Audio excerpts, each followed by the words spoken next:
Peggy 18. In this 4-part series, get an inside look on the making of one of the most anticipated titles in gaming history. This is Inside Assassin's Creed 3.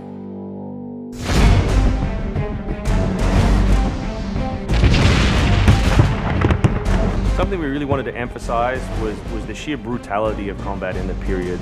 We've all seen the paintings of the Revolution, and death is glorified, death is angelic, but it wasn't that way on the battlefield. It was a brutal conflict. It feels that you're constantly going through dynamic fights, and that's not something technically we could do in the past. So it was like a personal challenge on the team to say, no, I think we can do this.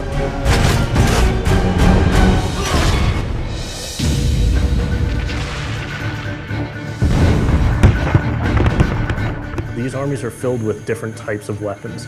So, you have everything from muskets, you have grenadiers, you have guys with boarding axes.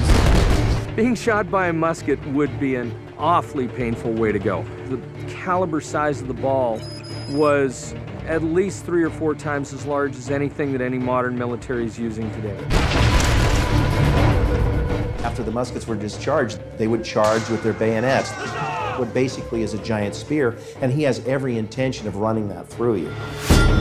They would shoot and then they would march, and that hand-to-hand combat was really brutal. And whether it's people using a bayonet affixed on the end of a musket, a small hatchet, this is a kind of killing that is very mano a mano.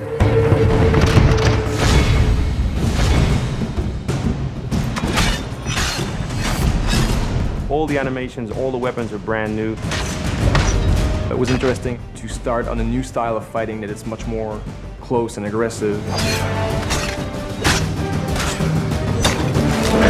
Connor's favorite weapon is the tomahawk, obviously super deadly in hand-to-hand combat.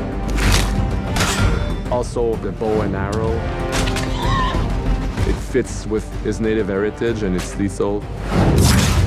The rope dart, it's a real accurate Chinese tool that we found the references for that period as well. He can use it from the ground, so he can bring the enemy towards him.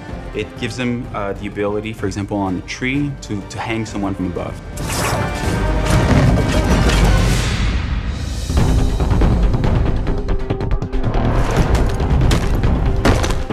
In Assassin's Creed 3, the one thing that we've decided to do is to revamp the fight system from scratch.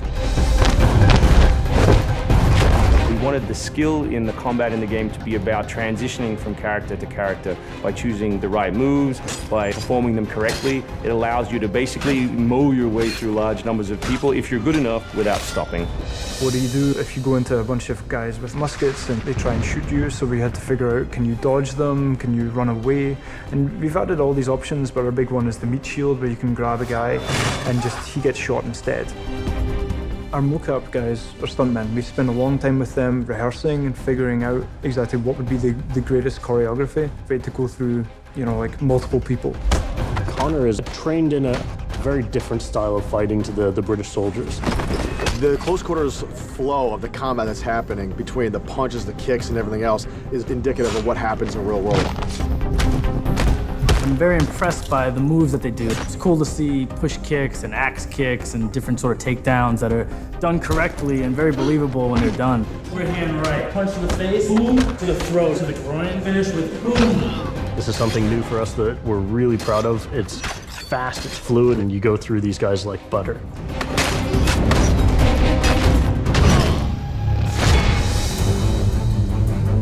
Connor is essentially the first guerrilla fighter. He's someone whose goal is always to move behind enemy lines, to pick off his target, and to escape. Employing guerrilla tactics, or what we now know today as asymmetric warfare, was something that truly was a component of the American Revolution. They learned what we would think of as guerrilla-style warfare. You sort of hit quickly and then disappear. American tactics were really frowned upon by the British because the Americans did adapt the tactics that were used by the Native Americans from the French and Indian War. The first big battle, Lexington and Concord, takes place on a New England town green. And as the soldiers march back to Boston, they are marching along a dirt road lined by stone. You know, it's not the most effective strategy wearing your bright red coat and march through the woods while some farmer's trying to shoot at you. The Americans brought a tactic that they couldn't really cope with. They essentially took it away from the battlefield and they started guerrilla tactics.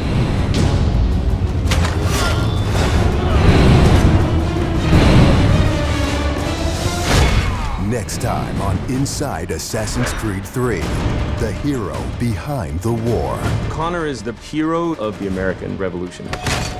He's a bit more like Dirty Harry.